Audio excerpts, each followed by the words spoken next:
We can say definitively that religions are all bullshit. Welcome to Brainstorm. We have the explicit tag for a reason. This is a base level argument to a higher level morality. I get paid to science? Two science as much as one can science. What the hell was my point? Trigger warning. The Brainstorm podcast will criticize your most cherished beliefs. We attack nonsense in all its forms and discuss difficult subjects. If you peddle pseudoscience, supernatural woo, or religious dogma, then this is not your safe place.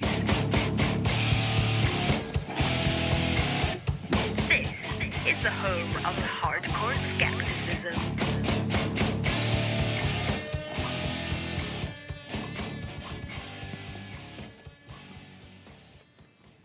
Hi, and welcome to the Brainstorm Podcast Skeptic Studio, where we do interviews, major topics, and news related to skepticism and atheism. I'm Corey, and my panel tonight are Angela.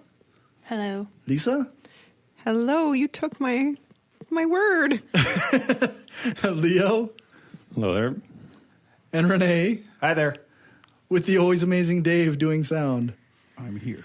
We're here in Roman Empire Studios in Regina, Saskatchewan, and today is June 23rd, 2017.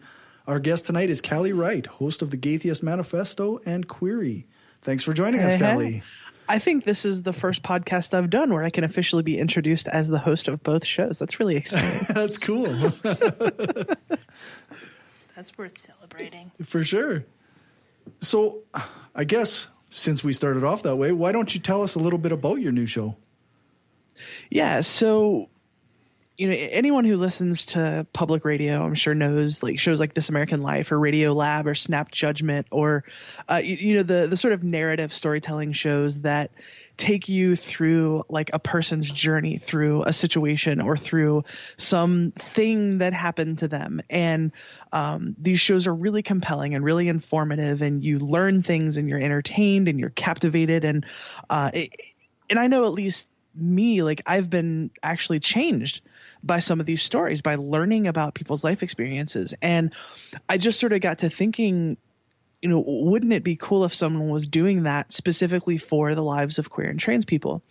Because on all of those sort of long form narrative storytelling shows, almost every time there's a story having to do with a trans person or a gay person, them being gay or trans is the story, right? So it's, here's this weird thing that happened when I came out to my parents, or here's my journey of self-discovery and that kind of thing. And like, those are important stories. I don't mean to say that, those stories shouldn't be told, but we're more than that. Like our lives aren't just our genders and sexualities. And so right.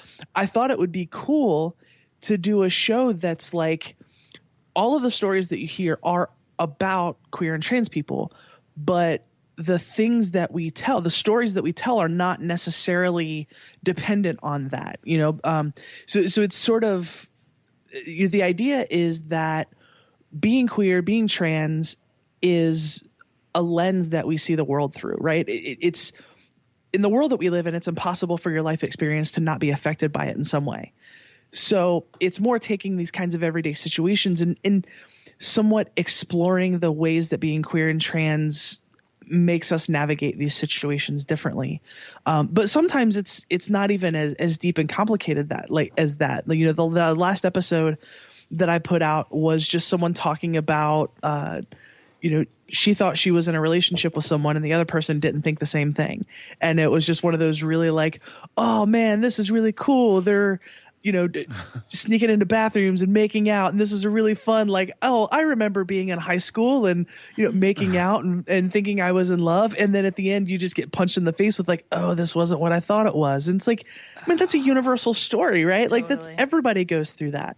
So, the idea is to tell those stories from the perspective of, I'm interviewing this person, their gender and their sexuality are not the thing that I'm most interested in about them. Like it's part of their story and it's important. Right. Like for example, one of the last interviews that I did for an episode that'll probably be a while before it's up because these things take forever to make. But it was with a minister who left organized religion behind because she came out as trans and she wasn't welcome. and she felt a calling and she came back to ministry, and she now presides over a welcoming and affirming church. And so there's two interesting stories there in my mind. One, a lot of queer and trans people leave religion because of their experience coming out. Not a lot of people go back. Right. So that's interesting to me. Obviously, as an atheist, someone who doesn't have, any kind of religion, even though I can say like, I don't know if being a pastor is a thing that I would do, or, I'm not like stoked on that or anything like that, but it's still an interesting story to hear.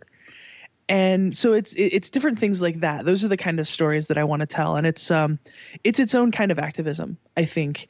As opposed to Gaytheist Manifesto, where we're talking very directly about, here are these sets of problems and here are the things that you can do to fix them. And here is this life experience that this certain category of people has. It's more of a, like, let's just get to know somebody and let's hear about somebody's experience. And, activism isn't the focus, but I do think it's kind of its own sort of activism in humanizing people. And, someone who's not gay or trans can hear that story and they can think like, oh, wow, like that makes some sense to me based on some, life experience I have that allows me to empathize or sympathize. So that's the idea. It's more relatable. Mm-hmm. Yeah. Yeah, yeah, like you say, like it brings it to the forefront where it's less of a unusual thing. It's here's this person and they happen to be gay or trans or whatever, and here's their life. I don't know. I disagree. I personally prefer to just talk about how I'm straight all the time. Like Yeah, that's actually my preference. That's true. It relates back to everything I do. Yeah, absolutely. I I was that. walking down the disagree street with your with my project. I was walking down the street with my boyfriend because I'm straight. And Straight. I told my thought parents this- I was straight, and they were like, "Fuck you," and I was like, "Fuck you guys," and straight. And I thought this guy was really hot because I'm into guys, if you didn't know. Yeah. Because I'm straight. And now you can ask me about how we have sex. Which is like penis and vagina because I'm straight, and that's the only right way to have sex, right? That is fucking it. Yeah, I think you need to change your show to that. Lisa, that was the sarcasm might only appeal to a certain. Does anyone Straighty follow? doesn't have the same kind of ring to Does it. anyone follow the man who has it all on Facebook? What that guy does, or probably woman does, is just gender flip all the stupid shit people say about women all the time. Like, can male politicians truly have that work-life balance that they need to do their job? Like, it's all like, anyway. Yeah, But you can do yeah. the same thing, I think, with gay straight. You can like Yes. Doesn't he have is kids? gay What are sex they real? doing Is during straight the day? sex real Yes. sex? I don't know. Like, is it? I don't know. Like, you could do Straight it. sex, real sex. Exactly. Would you have to have a sarcasm warning instead of a trigger warning with that? If you can't perceive it, you're just not ready for the show. I don't know. Go back to kindergarten. My 5-year-old speaks pretty fluent sarcasm already. Yeah, that's pretty good.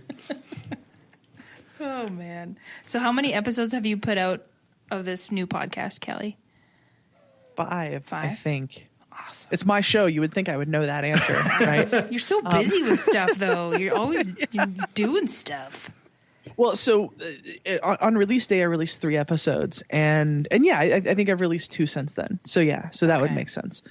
And it's kind of funny how the project started. It actually started as I was talking to a friend of mine who is Christian and who is bisexual, and we were just talking one day, and she came out to me, and she was like, "Wow, my husband and you and like one other person are the only people in the world who know this about me." And I thought to myself, like, God, what a terrible spot to be in, being someone who is in this community who, really believes in this stuff, but like to know that you're not welcome there or that you may not be, even among some of your friends. And so anytime I hear a story that is interesting or important to me like that, obviously, because it's who I am as a person, my first thought is like, I need to talk about this on the podcast. Mm-hmm. And then I thought like, well, this is an important story, but it's not a Gaytheist Manifesto story because Gaytheist Manifesto is an atheist podcast. Right. And the last thing that I'm going to do is take someone's experience like that and use it as an excuse to go after the thing they believe in. You know, I'm into having that conversation, you know what I mean? But I'm not going to use that person's story as a platform to talk down about religion.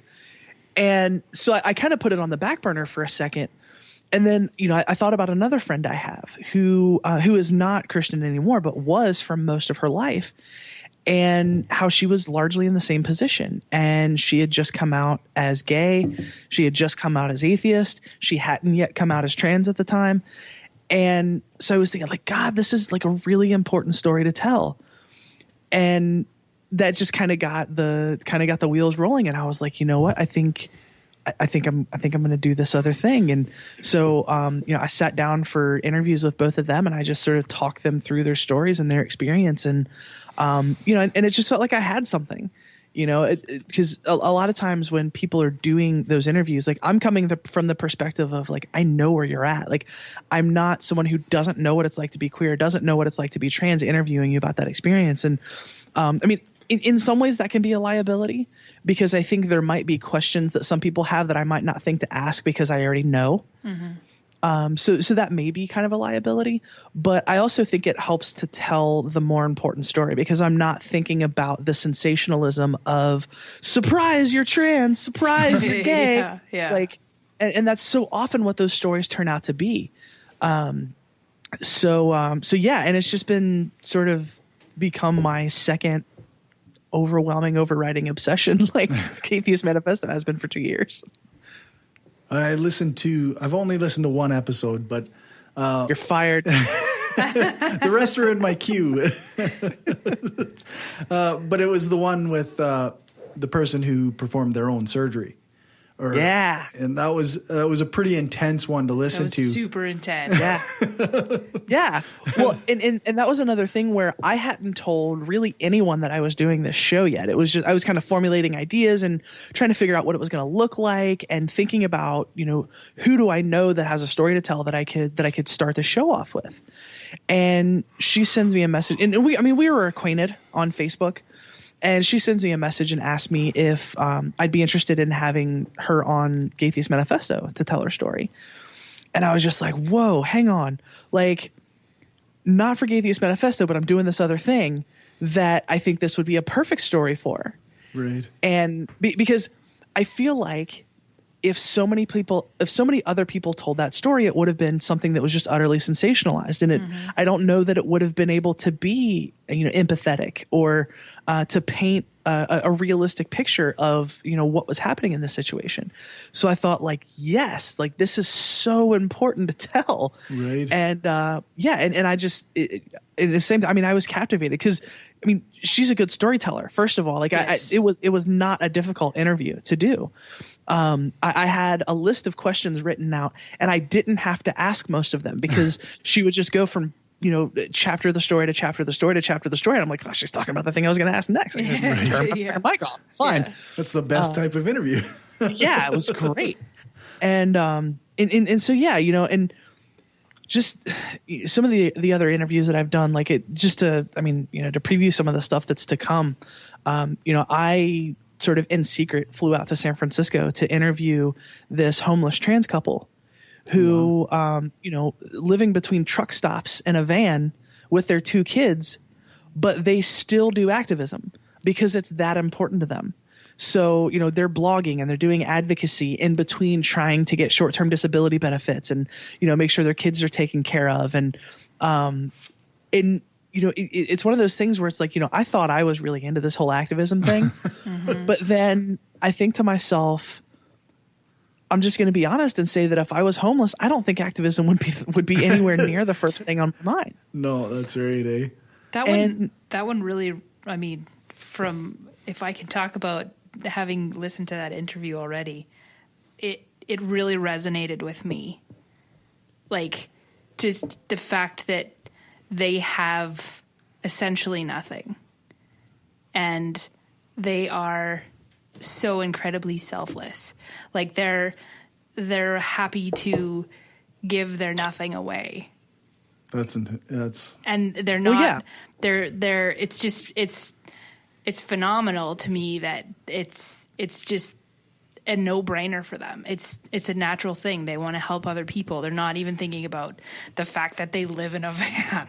They just they're realizing the need for other people, the need that other people have for support and for help. And it's just it's so selfless. Totally. It's just amazing. And I'll tell you, one of the most poignant moments for me during that whole thing was like, so the first scene, like I'm still putting the episode together because I've got like 3 hours of tape to go through and, and put things together. Mm-hmm.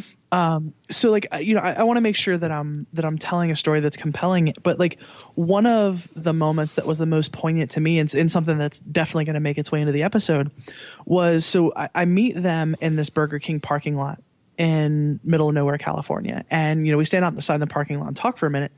And they're like, okay, well, we're going to go inside and we're going to get set up to do our work for the day. And Catherine is an operator for Trans Lifeline, so she's setting up for that. And James is a writer. He writes for blogs, and he's the one who is trying to coordinate getting disability benefits and that kind of stuff. And so I sit down and I'm, I got my headphones on. I'm just kind of listening around for the ambience and that kind of thing. And James looks over at me and he's like, hey, you need anything to drink? Wow.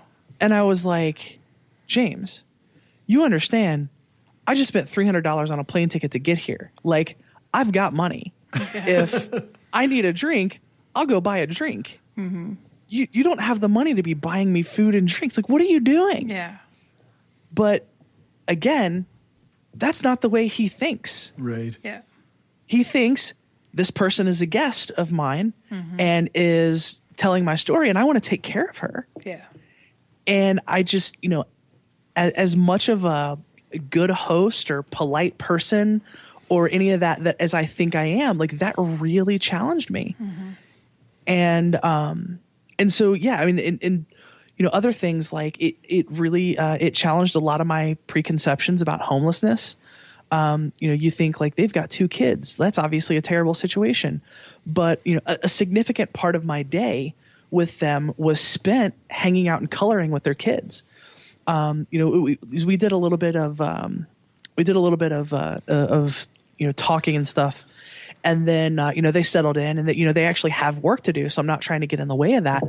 And I was just kind of thinking to myself, like, well, what am I going to do in the meantime? Like, I don't want to just go sit in my friend's truck in the parking lot and just wait for them to be done. Yeah. Because I feel like there's stuff here for me to capture. And so their kids are sitting at the table with coloring books. And I'm like, I think I'm going to hang out with their kids for a minute. Mm-hmm. And, and I feel like a bad person that I was surprised by this.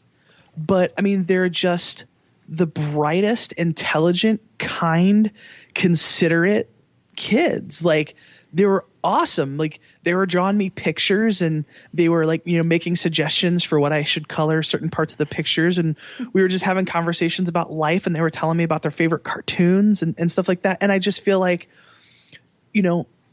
I shouldn't have had a preconception that it was definitely going to be otherwise. Mm-hmm. Yeah, you know what I mean? So it was very, very challenging in that respect, and a really sort of powerful experience for me, in the midst of obviously these folks' hardship. And so that kind of thing, it's what drives me personally, having those kinds of powerful experiences and getting to connect people with and finding out these amazing things that people are doing. Mm-hmm. But I mean, I also think that it makes for compelling listening, and I think it makes for good radio and podcasting, but yeah.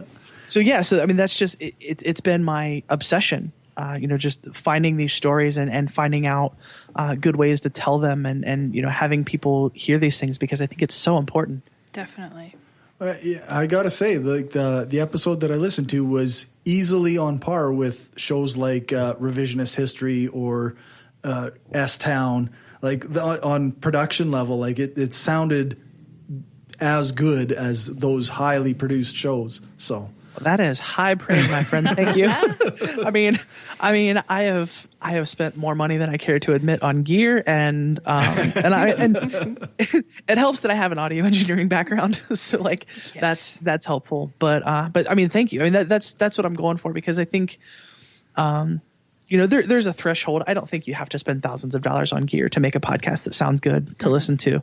But it helps when when I want someone to listen to an episode of Radio Lab and then listen to my show, they're I don't want them to think like, oh, well, this one is obviously made by an amateur, right? Because even if all the editing and stuff is perfect, there's just something about the sound that I don't quite like. There's like that echoey stuff going on, so that's something that I put a lot of effort into as well. And thankfully for me, I enjoy both sides of it equally. Right. Like I really enjoy tweaking sounds to make things sound good from an audio standpoint. And I also really enjoy the sort of, narrative editing process and putting the story together in a way that, because I interview people, for an hour to an hour and a half typically, and it usually, what ends up in the show ends up being about 30 minutes or 20 minutes of it.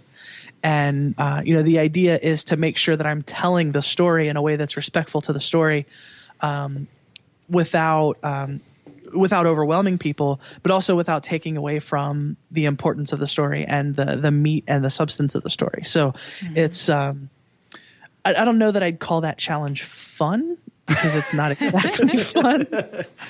I'll call it satisfying. Yeah, I was going to say that's the word that was coming to mind, was satisfying. Yeah. I know I do my second podcast, and I know that I definitely am an amateur when it comes to the audio end of things. So it's easy to admire somebody who takes pride in their craft. Thank you. I appreciate that. I guess, have you found that you've had to pull back from kind of grassroots activism when you've been investing your time into this other stuff? To be honest, I pulled back from it a little bit before that, just because this feels like first world problems to say, but I'm just going to throw it out there. Sometimes the Gaytheist Manifesto is an emotionally taxing show to do, because we talk about really, really serious, deep, emotional, and really hard stuff. Right.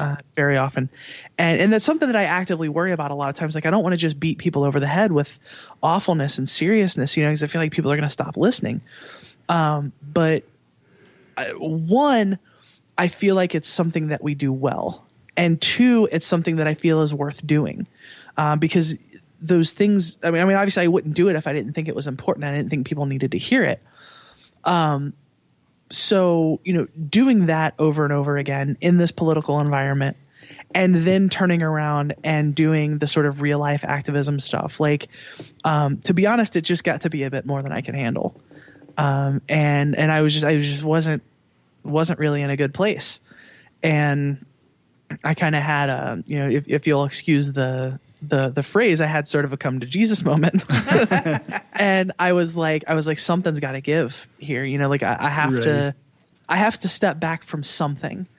And I don't think it's going to be the podcast, because one, like I said, I think what we do is important, but two, it's something that I get a lot of personal fulfillment out of. And again, fun's not the right word. Sometimes it is really fun when we do good news episodes and we do things that are funny, right. Those kinds of things. Like it is fun, but it's a thing. Like, a religious person feels like they have a calling, and I'm not a religious person. I don't feel like there's some divine providence that's said that this is the thing for me. But it's kind of eerie how my own personal tastes and interests and abilities line up with this thing. Right. So, yeah. I feel like it's a thing that I have to keep doing. And so I had already stepped back a little bit from that. And to be honest, doing Queery in a lot of ways is sort of the antithesis to that, because it's not direct activism. It's connecting with people, and it's telling human stories. And even if those stories are difficult, it's not like, let's get together and yell about what a big problem this is. It's, let's be two people in a room commiserating, and I care about you and I care about your story, and I think other people will too.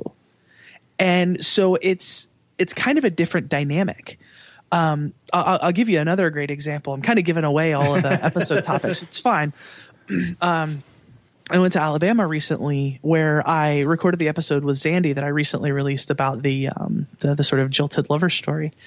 And the other interview that I did down there was with someone who was a state level marriage plaintiff in a court case for marriage equality. Oh, wow. And basically his story is that he and his spouse were together for, I want to say it was 6 or 7 years. Eventually, finally decided to get married, and his husband dies just a few months later. Oh no! Oh no! And and because this was pre-Obergefell, they had gotten married in a state where it was legal. It wasn't recognized in Alabama. Oh jeez! And so there was all kinds of questions surrounding what would happen with his husband's estate. Right. And not only that, but whether or not he was allowed in to see his husband in the hospital. Oh no! So like deep stuff. Yeah. And he's telling the story, and he sues the state of Ohio for actually the exact same reason that Jim Obergefell sued the state of Ohio, because Jim's husband had died, and he sued Ohio to have his name listed on his husband's death certificate. And that was exactly the same reason that the gentleman that I interviewed sued the state of Alabama. Right. And he was actually countersued by an organization called the Foundation for Moral Law, which is Roy Moore's like religious advocacy organization. Yeah. And he was countersued basically to take those benefits away from him. Oh my God. And that lawsuit took like 6 years to make its way through the courts. So literally until just about a month ago, he couldn't really tell his story in public because it was part of a lawsuit. Right. And so, that finally resolved itself a few months ago. And I asked him if he'd be interested in telling me his story, and he agreed. And I remember sitting down in his house, and he's making popcorn, and we're talking and making jokes and having fun, and he pours us some wine. And we sit down at the kitchen table, and I usually like to sit down and talk with somebody for a little bit before I do one of those query interviews, because the stuff is super deeply personal, and I want to make sure a person's comfortable with me before we do one of those interviews. And so, we'll just talk, and it's easier when it's somebody I know, and I was just kind of acquainted with him. I had met him once before, and I said, okay, well. I start getting on my mics, and I'm like, you ready to do this? And he's like, yeah, let's do this, but I'm going to get something to show you first. And so he leaves the kitchen and comes back in, and his arms are full of picture frames. And he sets all these picture frames down on the table, and it's all him and his husband. Oh, wow. And he hands me this packet of paper that basically it was just like small bits of writing that he had done after his husband died about grief. And simple things like, I almost cleaned your clothes out of the closet today, but I couldn't do that. Or I couldn't bring myself to throw your toothbrush away. Like stuff like that. Right. And I just, it's incredibly powerful to me that people share those things with me. Mm-hmm. I very, very strongly believe that one of the most valuable things, if not the most valuable things that we have to give other people, is our stories. Because our stories make us vulnerable, right? That's how we get to know each other, is through telling stories about our lives. When you ask somebody what they do for a living, if it's more than a passing conversation, you're going to hear like, oh, my job is this. Right. And then immediately that person finds some way to relate. And then all of a sudden they're telling stories about work. Yeah. Or, just things like that. And then people can use your story against you. I have, I'm not going to go into details. I have a friend whose story I would love to tell for the podcast. But at the risk of being annoyingly vague, her story is the kind that has been used against her and could very well be used against her. So she's understandably skittish about sharing it. Mm-hmm. Right.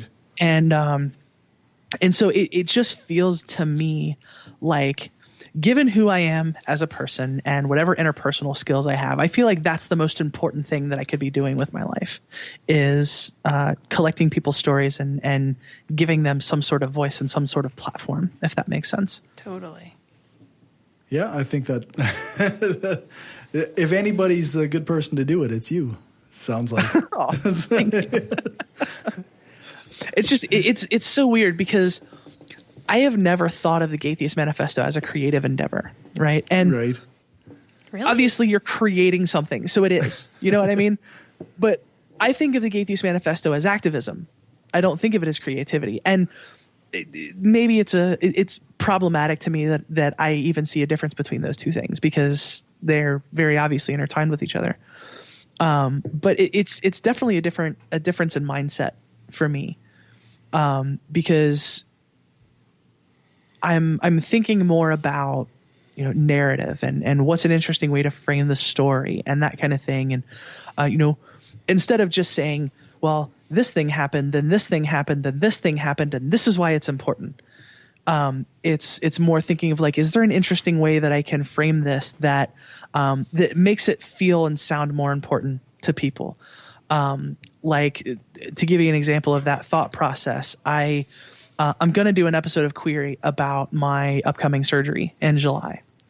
And I keep thinking to myself, like, I desperately need to tell the story in a way that does not feed into the exploitative tropes around trans surgery, right? Like, I don't want to do the thing like, I'm going to shock people because cutting off your penis is gross. And like, you know what I mean? Like, I don't want to tell that story. Yeah. No. So I'm thinking to myself, what are the ways that I can tell this story that that one will sound familiar and be important for other trans people to hear. Two, will be interesting and important for allies to hear without feeding into negative and harmful stereotypes. Mm-hmm. And three, will just plain be interesting and compelling listening. So like, that's kind of a tall order. And so again, like I could very easily just do this thing happened, then this thing happened, and this is how I felt, and this thing happened, and this thing happened, and this is how I felt. And there's nothing wrong with telling a story that way. It could be great that way. But to give you an example, and I haven't decided on this, but one thought that I had would be to tell it in the form of letters that I'm writing to my grandma who doesn't accept me for who I am, talking about why this is important and why this matters. So like, writing a series of letters at each pivotal experience, mm-hmm. and, writing and reading those letters and doing it that way. So it's the same story, but it's framed in a way that can make it more compelling listening. Mm-hmm. And I think might even change the way that I decide to tell the story. Right. So it's thinking a lot about things like that instead of like, I'm going to interview this person and have a conversation with this person, and that conversation with most of the ums and ahs and rambling edited out is going to be the show, So it's more thinking of it as a narrative instead of just like a piece of audio conversation, if that makes sense. That totally makes sense. And it's incredibly anxiety inducing and frustrating and stressful to think of things like that. But again, like the end result is something that, in each case, I've listened back to that, and I think like, I may not be where I want to be with this. I'm not Ira Glass or Jad Abumrad yet, but like, I can be proud of this. I think this is the best thing that I could have done given where I'm at. Mm-hmm. And that's just, it's such a hugely satisfying feeling. And the feedback that I get from the people who are in the show is kind of everything to me too. When I had somebody like, I am literally in tears because I can't imagine my story being told any better than it was. And, that's awesome. That's the highest compliment that I think I could receive. Definitely. I think podcasting is a creative thing. I think it can be like making a protest sign is a creative thing. Right. That's artistic. That's creative. I mean, you're creating something. You're making something out of nothing, essentially. When I was planning to do my other show, I got kind of excited about this passionate idea that I had, and I said to my parents, because I was staying at their place that night, and I said, this is what it's like to be like a semi-creative person, but with no discernible talent. Well, see, here's the thing, though. Because I have had this struggle, and I feel like I always have an existential crisis whenever I have a road trip, right? And so, like, last week I went to Alabama to record interviews, and this week I went to Illinois to record stories. And so, like, whenever I have a long drive, I'm always like, I put on this podcast that I've been meaning to listen to, and I don't pay attention to a single word of it because I'm just in my head, right? Yeah. And I just thought to myself, like, if I was super confident in my talent and I didn't question myself that hard, I don't think that what I would come out with would be good. Yeah. Yeah, that's probably fair. You know? Yeah. So a little bit of self-doubt keeps you working for perfection, right? Exactly. Like It keeps you accountable. Yeah, like I've always kind of been a proponent of the idea that if you're not at least a little bit outside of your comfort zone, you're probably not doing something that's super, super important. Mm-hmm. And you know, and maybe that's not a universal rule, but I think to myself that's part of the reason how I know I'm at least on the right track. I don't know if I'm doing it right yet, but I know I'm headed in the right direction. That I care enough about this thing that it keeps me awake at night, and I have dreams about it, and I'm like constantly anxious about whether or not I am doing this person's story justice. And I think I would love for it to be this ideal of this creative process where it's just you're creating and it's awesome and you're in love with it and it's perfect, but like that's not reality. Like it doesn't work like that. Yeah. And I've just sort of come to terms with the fact that like that's going to be my process, and I think the finished product is far more worth it for the struggle that comes from it. Because if I didn't struggle with it so hard, I feel like that would be a sign of me forgetting how big of a deal that is. Mm-hmm. Wasn't there a revisionist history about that with the Hallelujah song, right? Like Leonard Cohen and Bob Dylan talking about their different processes, and Leonard Cohen saying, how long did it take you to write that song? And Dylan was like 15 minutes. And then Dylan's like, how long did it take you to write Hallelujah? And he said, 5 years. It was a total lie. It was like 10 years or 20 years or whatever. Right? So it's different kinds of creativity. Yeah, that's right. Some people can just do it. Sorry to talk about another podcast on this podcast about her podcast. Hey, it's relevant, so like it makes sense. Yeah, and Revisionist History is a good show. And there's a new one. Oh my god, I have time. I gotta listen to the new one. I'm caught up with. There's 2 episodes out. And I swear to God, just FYI for this whole podcast, if anyone ruins S-Town for me, I'll kill you because I'm only partway through. Oh, you shouldn't have said anything. Don't even start. Stop talking. It's a warning. It's amazing. So I'm not going to ruin it for you, but like you need to finish it, like for real. I just finished chapter 5 in the car, like as I drove out here. Like I'm working on this shit. Okay, don't go to bed until you together. listen to the last that's right. I'm so scared somebody's going to ruin it for me, Red Wedding style. Oh my god. Did somebody ruin the Red Wedding for you? No, but somebody. Oh, I won't even say. Continue. What's the Red Wedding? Nice. Yeah, and I feel like that's one of those things where one of the most interesting things about that story for me, and I promise I won't run anything. Corey almost spit out his. She took her headphones off. But the most interesting thing about that to me is that it started out being something that he didn't think was a story. Right. He didn't think there was anything going on here. And then all of a sudden it becomes this thing that I'm going to make a multi-hour thing of its own about. Yeah. Yes. You know what I mean? Like that's what's really and I would love to stumble across stories like that and think like this is a thing that nobody thinks that anybody should pay attention to, and I'm going to take it and I'm going to make it something that people can't stop listening to.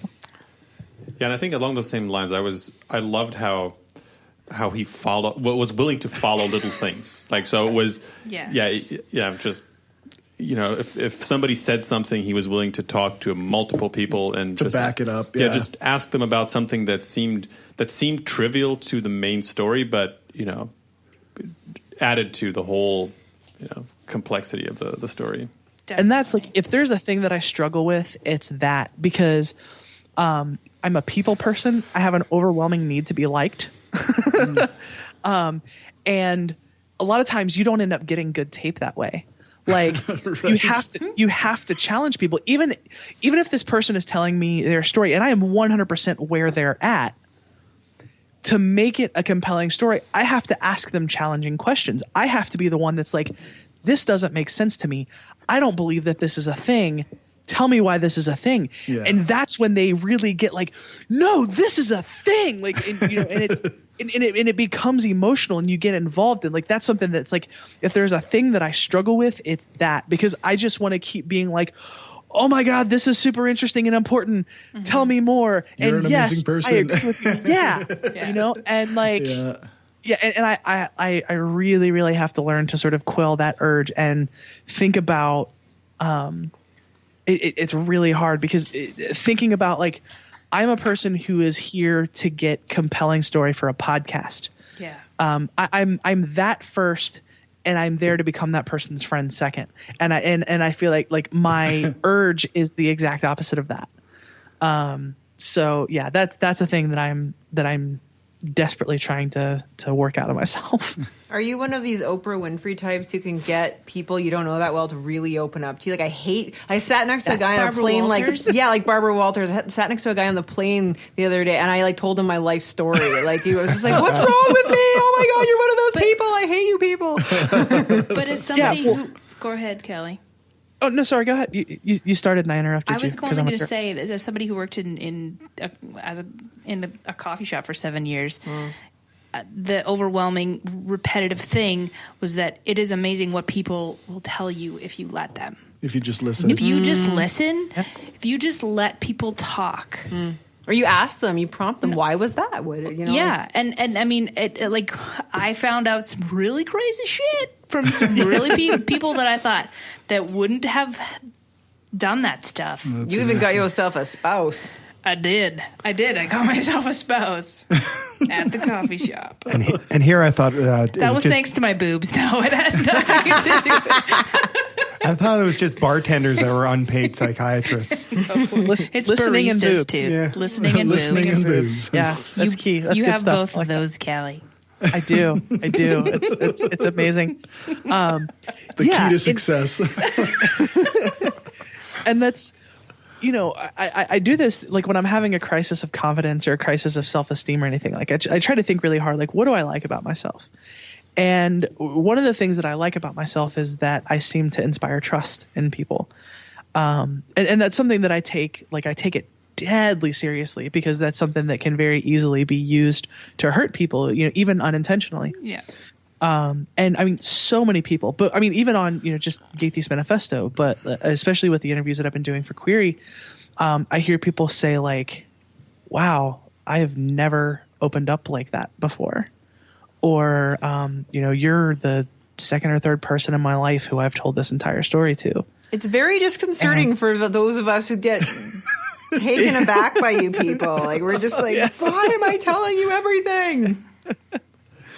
Yeah. And I think it's incumbent upon folks like that to be judicious and to be careful with that, because I think it's a really solemn and powerful responsibility if you're a person like that, especially somebody like me who has somewhat of a platform. And I don't have like millions of listeners or anything like that, but I do have a platform. And even unintentionally, I could misuse someone's story to do harm, and that's like number one fear of my life is that I could accidentally do something like that. And yeah, so I mean, it's amazing, and it's one of my favorite things about myself, but it also scares the hell out of me. Mm-hmm. And I don't ever want it to stop scaring me like that, because I feel like that's when I might start getting complacent. I don't know. Do you find that like you're listening to all these some of them are really intense stories, emotional stories from people? How do you feel like as far as self-care goes? Like, do you find sometimes you just have to like shut off the sound and just like take a couple days to look after yourself? It's usually not a matter of a couple of days. Often what I do is I make sure that if I'm doing an interview that I think or I know is going to be particularly intense, I just make time for myself after that. So like, I obviously spend almost all of my waking hours outside of my day job on podcasting now that I do 2 of them. And so, if I'm doing an interview that I think is going to be particularly intense, I'll make sure that's the only podcasting I have scheduled for that day. So like I go to work, I come home, I do the interview, and I'm like watching Star Trek the rest of the night. Mm-hmm. And for me, there's this thing that you hear journalists talk about. And especially I've heard camera people and photographers talk about, where there's a certain level of detachment that you get because you know that you're doing a job. Right. As much as I would love for a podcast to just be a conversation between people, it's more than that. That's just reality. It's what it is. And so on some level, I always recognize that what I'm doing is a podcast. I have a job to do here. So there's a small amount of detachment that comes with that. But I still do sometimes need to just take a break afterwards. I will say at this point, I have become desensitized to some of it, which, is one of those things that like it's a good thing and a bad thing all wrapped up into one. Mm-hmm. Because, on another thing on the list of things that I like about myself is how deeply I feel, because I feel like that makes me a better person. I feel like it makes me a better creator, a better podcaster, a better partner. And mm-hmm. But that can also be a huge liability if you're not careful. And so yeah, it's sometimes I find myself needing to take a break. This week's episode of Gaytheist Manifesto, next week's episode of Gaytheist Manifesto is a very long and detailed story of someone's escape from an abusive relationship. And that was one that I kind of needed to take a break after. And that's fine. But I also have the perspective of I'm the person hearing the story. The person telling the story is, maybe going to have panic attacks and stuff after this episode because it's so intense. So I also try and keep that in perspective. Like I hate doing that thing where I like compare my pain to other people's pain because it's a terrible thing to do. But I do think that perspective is important. Like, I'm the one hearing the story. So like, no matter how rough it is on me, like I'm not the person who lived it. So there is a level of recognizing that and being able to not internalize that so much. Mm-hmm. But I mean, there definitely have been times where I hear a story and I just think to myself, like, I just want the world to die. Like, and like, it sounds funny, but like, I'm going to be honest and say that I have had some seriously nihilistic moments. Like, mm-hmm. is literally anything we do worth doing? That kind of stuff. Like, people are so unbelievably cruel. And there is so much suffering, and it feels like no matter how many good people are, you can't balance it out. That's right. And I know that's irrational, but it doesn't stop me from feeling that way sometimes. But one thing I've worked really hard on is recognizing when I'm going down that path and doing things to kind of work myself out of it. Mm-hmm. And to be honest, a lot of it is literally just turning my computer off, leaving my phone and my purse across the room, and like watching Star Trek. Because Star Trek is kind of my safe place. Star Trek is my comfort food too. I need to get back into that. It's like mac and cheese. It's like, oh yeah. I am so glad I'm not the only person. Are you like original series, or what do you mean by this? Not so much the original series. Okay, good. Okay, it's more next gen DS9. Yeah, and Voyager. right. Yeah, okay, me too. Mostly DS9. Yeah, I love DS9. Yeah, it's good. I just think the characters are more real, so it's like I don't know. And again, like I like Garrick. It feels comfortable. Oh, Garrick, yeah, simple, just a simple Taylor. Plain simple Garrick. I'm going to make it my mission in life to work Star Trek into every podcast interview I do. You should, because it's amazing. You absolutely should. Well, I know Renee and Lisa are both pretty hardcore Star Trek geeks. So. Yeah, I'm a Trekkie. Yeah, I actually did an interview lately where it was like somebody literally was like, "Hey, I'm doing this nerd podcast and I want to talk to you about Star Trek." And I'm like, "Sign me up, and how much time do you have?" That is fantastic. Something that's just fun, hey? Yep. Yes. Actually, Star Trek is very meaningful. Although there were a few people who took issue with the new one, I guess, eh? Oh my god! Too multicultural. Oh my god! Yeah, like in space, as in the United States, white cis men are in charge of everything. Like Star Trek is like Santa, white. Yeah, and like, and so here's the weird thing. As a Star Trek nerd, I'm gonna be honest and say I was not overly excited by that trailer. Like, I don't think there's anyone in the world who wants this show to be amazing more than me, but I was not dazzled by the trailer. Right. But I'm also thinking to myself, like, as far as representation goes, I am so excited about this show. So I'm like, on one side, I'm like, well, from a nerd standpoint, the trailer didn't do this for me, and I think the Klingons look ridiculous. But like, if you're pissed about it being an Asian woman and a black woman in the leads, get the hell out of my life, and you have no idea what Star Trek is actually about, you worthless piece of human flotsam. Like, it's That's how to insult people right there. That was one thing I was reading up on that, and I'm just like going, do any of you jackasses watch Star Trek? I mean, right, like it is the closest to the ideal that Star Trek set out. Well, you know, I mean, the original series was the first interracial kiss. You had Sisko, first, black captain, lead of the show, Captain Janeway in Voyager. Like, come on, it's already been done. Like, it's not a new thing, but right. Well, and to give you an idea, right? Nichelle Nichols was at one point planning to leave Star Trek.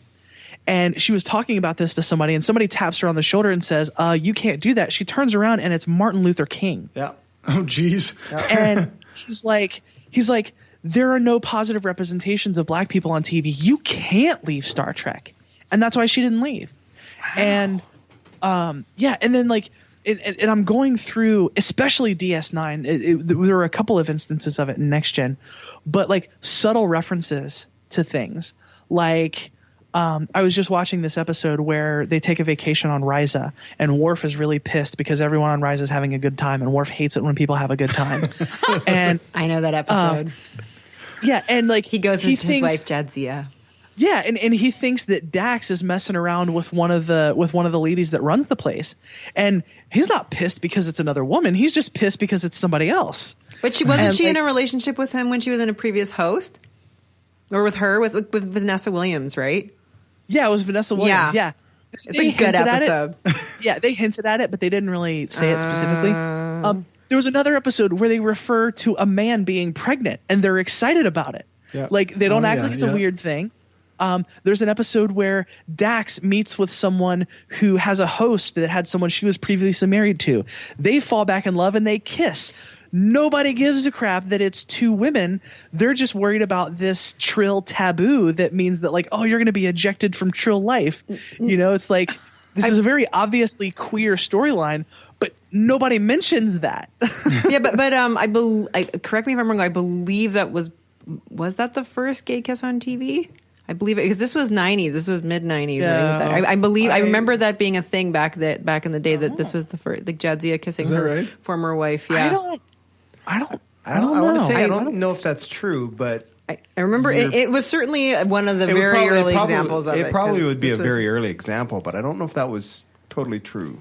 I think it was probably the first gay kiss on Star Trek. That one, yeah, definitely. 100% was. In the weird thing is, and that was hugely controversial among Star Trek fans. And there was a producer. It was the 90s. There was a producer who, if I remember the anecdote right, he was talking to a fan about it, and the fan was like, oh, I can't have my kids watch that. And he's like, but like, do you have your kids watch the Klingons fighting and killing people? And he's like, yeah. And he's like, I think your priorities are in the wrong place, dude. Like, but I'll tell you, since we're on the subject, the episode that has that topic in it that means the absolute most to me is the episode The Outcast from Next Generation. And that was actually going through my head. Me too. Yeah. And so they meet this race of people who have no gender, right? Right. And here's the thing: it's meant to be a gay storyline. Like it was very deliberately written to raise questions of like sexuality and love and that kind of stuff. I think without meaning to, they also made a trans storyline. But it wasn't that they had no gender. They said that they had three genders, right? You had the two gender, and then you needed the third gender to facilitate, and then that person wasn't treated as nicely as the other genders, right? No, you're thinking of a different episode. Fuck. Yeah. Damn. Ignore me now. Got your episode lines wrong. And so what happens is Riker falls in love with one of these folks. Oh, yeah. Riker's always involved with those ones. Yeah. And right, because he is the hottie on the show, let's be real. Oh, no. With Patrick Stewart on the show, no, nobody holds a candle. I wore my headbands in front of my eyes all the time, thanks to Data. Jordy. Jordy, not Data. Jeez. Well, I did that too. I'm trying to be as awesome as you guys, but I'm not even coming close. You are not a nerd like us, Angela. You're out of our nerd group. I was a comic book nerd. This is my listening time. I don't But at some point, she reveals to Riker that she's actually a woman, and that gender is viewed as very backwards and anachronistic in her culture. Right. And that people who have gender are... And she basically, people who have gender are, and she describes how trans people are treated in society.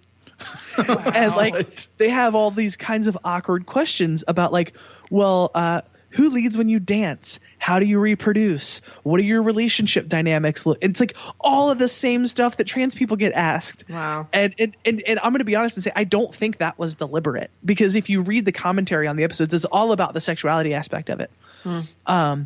And then, she makes this very impassioned speech. Like, she eventually gets caught. She's, put into what's basically conversion therapy. And she makes this really impassioned speech about how, like, we worry about work and worry about our kids, and, we worry about the future, and we just want to love people just like you do. All of the things that we do, or all the things that you do, we do. And it's just, I mean, like, I can't watch that episode without crying my eyes out, because it's like, wow, this is amazing. And then I'm reading the commentary of it, and Jonathan Frakes said that what he really wished, so all of the Jedi is the name of this race, and they're all played by very androgynous looking women in the episode. And he said that he had wished that they were all played by androgynous looking men, because he thought the subtlety of the storyline would be a little bit less subtle what the episode was about in that case. And it's like, Jonathan Frakes thinks Riker should have fallen in love with a man. Like, right. That's because Jonathan Frakes is awesome. Right. Like, Star Trek is it's my people. It's my thing. So that episode meant everything to me as a kid, like, even not being able to articulate, like, yes, I am transgender. I was born and everyone told me I was a boy, and I wasn't. Like, I didn't have that sophisticated understanding of who I was, but I knew I was different, and I knew that gender was the way I was different. And and just seeing that meant everything to me. And then so ahead of its time. Like, there was nothing else on TV like that at that time. Yeah, come on. And they wanted to go further, and the network wouldn't let them. Right. Like, even on the original series was crossing some of those lines. Like, I mean, there was that episode where they had the two guys that were, one was white on one side and black on the other, and the other one was reversed, and like they've been writing those kind of stories for a long time. Like, not necessarily just dealing with sexuality and gender and whatnot, but they tackled a lot. This one has crossed the line. This new one is definitely crossed the line. Yeah, exactly. Yeah, this specifically. I mean, my problem with Discovery is that I think the ship kind of looks stupid, but that's just mine. That's just my problem with it. But Well, yeah, and I just I feel like those people saw a couple episodes of the Dominion War story arc in DS9, a couple of the Borg episodes in Next Gen and Voyager, and that's Star Trek to them. They saw the Borg movie. Yeah, they want to see shit blown up. They don't want to think. Yeah, like they see Captain Picard throwing his phaser rifle. No. What you're trying to say is these are Star Wars fans. Oh, Bring it, people. Bring it on. I'd be offended, but whatever. Have you seen the College Humor thing where Darth Vader and Captain Picard argue? Oh yeah. No. Oh God. It's pretty funny. It's Nerds. Check that out. Your special effects are lame. That's not the point. Yes, it is. Anyway, it goes on. There's this Protest the Hero does a song where it's about the conflicting worlds, and it's pretty cool. You'll have to play that on cool a story, podcast. nerd. Yeah, well, you know. I mean, Star Wars is fine for the simple-minded. I mean, it's fair. All right. I'm starting to feel a little insulted. I can't even get a rise in a query from anything. Oh my God, I really tried. For the there. record, I am most definitely a Star Wars fan. Just Star Trek is my obsession. I'm a fan of Star Wars, if that makes sense. Totally. Absolutely. I'm on the same way where I'm like, I like Star Wars. I just prefer Star Trek. Like both are good. I will tolerate watching Star Wars. I just feel really surrounded by nerds right now. You're like, I'm so cool. I don't like either. I like Star Trek, but yeah. You're just a nerd for something else. Oh, funny story. Politics. Funny story, by the way, while we're on the Star Trek subject. Yeah. I actually met Jonathan Frakes once. I'm so jealous. So you're not going to be. Give me just a second. I promise. Oh, no. I was working for this nonprofit, and we set up a booth at a con in Louisville, Kentucky, and the entire cast of Next Gen minus Patrick Stewart was there. Boo! And you know, when you go to cons, like you pay money for autographs, you pay money for photo ops, that kind of stuff. Yes. And I'm thinking to myself, like, I don't have a ton of money. I got to pick one. So I was like, okay, I'm going to go with Jonathan Frakes because The Outcast was his story and it really meant a lot to me. And like, I wonder if he had thoughts on that, and I might chat him up for a second about it. And like, obviously in my head, I'm thinking like, this was 40, 30 years ago to these people. This is ancient history to them. They are not into this as I am. But I was like, I was just going to mention it, and just, you know, if he didn't have anything to say, okay, cool. Thanks for your autograph, whatever. So I get in line to meet, to do the thing. And I pick the picture I want. And he's like, so what's your name? My name's Callie. How do you spell that? Callie.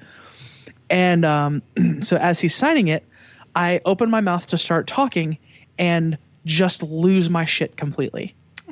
Aww. Like you started crying? Yes. And no, you didn't start pooping. You said you were losing your shit. I just wanted to make sure we were clear on that. That would have been an even more embarrassing story. Fair question to get specifics. That's good. But important to mention, I'd been on hormones for about 3 months at this point. Dear. So I was literally a hormonal teenage girl. Oh, no. And so instead of saying literally anything else, I just sheepishly said thank you and walked away. Oh, no. That's not that bad. That's not that bad a story. That's nice. That's sweet. I'm sure that's... I feel like Come I'm on. such a jackass. Oh, no way. It's fine. I'm sure he gets it all the time because he's Jonathan Frakes. Any brush with celebrity I've had, it's just like... The only brush with celebrity I've ever had is David Suzuki. We all know I hate David Suzuki so fucking much. It's because he's the worst. He is the worst person. David Suzuki. Probably not the worst. Well, he's okay, pretty not bad. the worst. If we're going to be specific about it. Yeah. All right, fine. He is among the worst. He goes Trump, Hitler, Suzuki. So Trump is worse than Hitler? Trump's Hitler because he's still alive and doing damage. Okay. I don't know. How much do we have to wrap up soon? Yeah, we should go to a break soon, but... I have a question for Callie, though. Yes. This morning, as I was languishing in my bed with my 5-year-old daughter,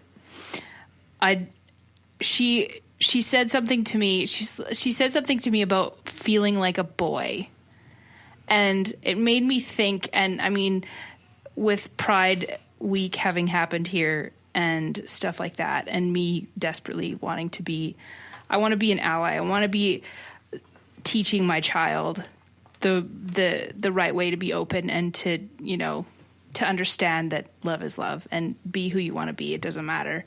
Like how is it, what's a good way to respond to stuff like that? Like she's just starting to understand the differences in gender and stuff like that. And I don't want to scar her for life.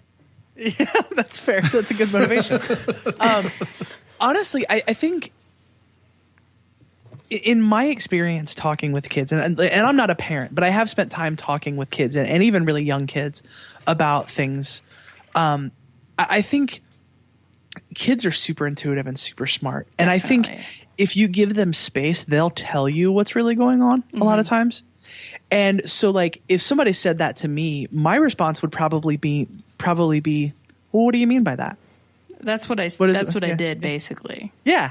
And because, you know, like I think, you know, I think generally speaking, kids are ready for that stuff a lot earlier than people think they are. Yeah. And that doesn't mean that you need to like tell a 5 and 6 year old about penises and vaginas, but like, they know. You know I want them to know the right words for that shit. Well, no, right, my son does. He said, "Mom, I have a penis and you have a spatula."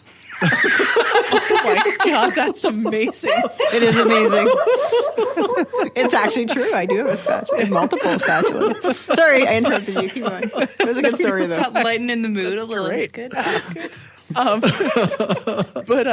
But you know, you can talk about how things, you know, well, you know, different people have different feelings about who they are, and you know, some people's bodies are different than other bodies, and that's all okay. And honestly, I think, you know, kids are like information and experience recording machines. And if you always treat gender and sexuality as if they are normal things, then your kid, generally speaking, is probably going to grow up thinking that those are normal things. Mm-hmm. I mean, obviously there's like societal messaging to contend with, and that stuff can be powerful no matter how good a parent you are. Yes. But like, you know, if it's not a big deal to you, it's not going to be a big deal to your kid. I mean, one of my favorite stories like that is, you know, I came out to one of my best friends who at the time was, I think, just engaged to no, not even engaged yet, was just in a relationship with someone who had a young kid. Okay.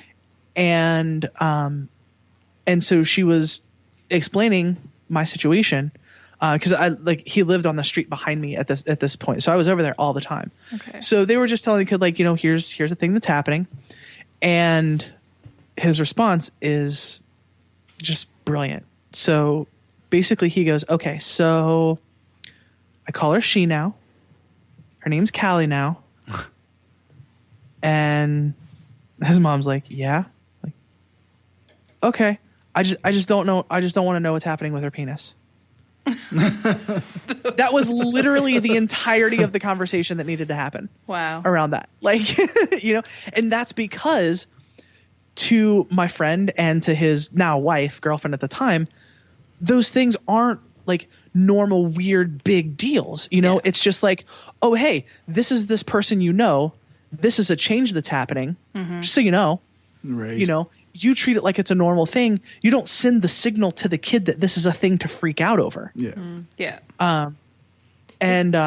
It really can be as simple as that, I think. Did you ever see that TED Talk where this woman who had been, she'd been a waitress and she kind of dressed whatever in a more masculine way, I guess. She wore like plaid shirts and faux hawk and stuff. And then she was apparently waiting on a table, and there's a little girl, and the little girl's dressed like a princess, and she's like, "Mommy, why is that lady dressed like a boy?" Yes. And then like everyone was like looking at her, and then she just ended up explaining to her, well, you know, you're kind of more of a fancy dress kind of girl. I'm more of a comfortable pajamas kind of girl, and that's just how I am. And the little girl's like, "Okay, I want pancakes," and that was it. Like that, you know. That's Ash Beckham. She's amazing, and that story is incredible. She delivers it better than me.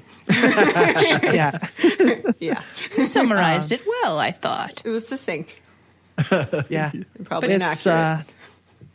Yeah, and of course there are times to treat it like a big deal, because that was that was another thing that a conversation that I had with somebody. They were like, well, why does coming out have to be a big deal? If you treat it like it's a big deal, people are going to think it's a big deal. And it's like, well, when your parents are Christian conservatives and they've said they hate gay people and gay people should die, coming out to them is probably going to be a big deal. Probably not a way to just fly under the radar with that one. Hey, by the way, like having sex with dudes, thought you should know. Like, right. You know what I mean? Yeah. Yes. That's not how that conversation's going to go. No. But yeah, like I really think it can be. It doesn't have to be like a big complicated thing. Not with kids. With kids, it's easy. Yep. You just read them a book. Like, has anyone ever seen the Family Book by Todd Parr? That's a good one. It's just because all the different kinds of families. Some families live close together. Some families have one kid. Some families have lots of kids. And there's some families have two mummies, and some families have two daddies, and then and it just kind of keeps going. Like it just goes on. Like, and your kid doesn't blink. They're like, yep. And we live in that's true. a blended family situation right now. So it's not typical. Like her siblings don't live with her all the time, so she knows. But it is typical because everyone's family is weird. It's getting yeah. The problem with adults is that they think they're entitled to opinions. Right. Yeah, fair enough. Anyways. Okay, well, we'll let you go, Callie. Maybe where can people find your stuff? The Gaytheist Manifesto and Queery are the two names of my shows. Instead of rattling off a bunch of links, you can Google Queery, you can Google the Gaytheist Manifesto, and that'll get you pointed in the right direction. Perfect. Sweet. Thank you very much for joining us. Yeah, thanks for having me on. This was a lot of fun. Take care. We'll talk to you soon. Bye-bye. Bye-bye. And we will go to a commercial break. If you like what we're doing and want to help us keep the lights on, go become a patron at patreon.com/brainstorm podcast. You can hear the bonus half hour that we record every episode and get a shout out when you support the show. Become a patron for just $1 an episode at patreon.com/brainstorm podcast. Or you can support the show by ordering a t-shirt, mug or other gear from our store at caffeepress.ca/brainstorm podcast gear. If you can't afford to become a patron or buy gear, then why not give us a rating or write a review on iTunes or Stitcher? Every rating makes it easier for people to find us. Thanks for your support.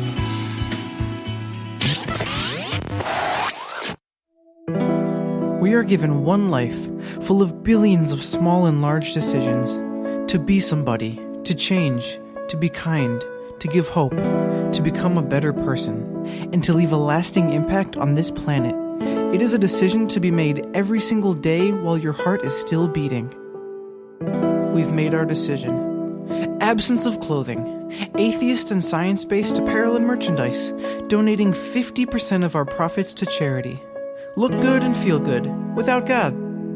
Check us out at absenceofclothing.com and find us on Facebook, Twitter, Instagram, and Pinterest for discount codes and other sweet swag.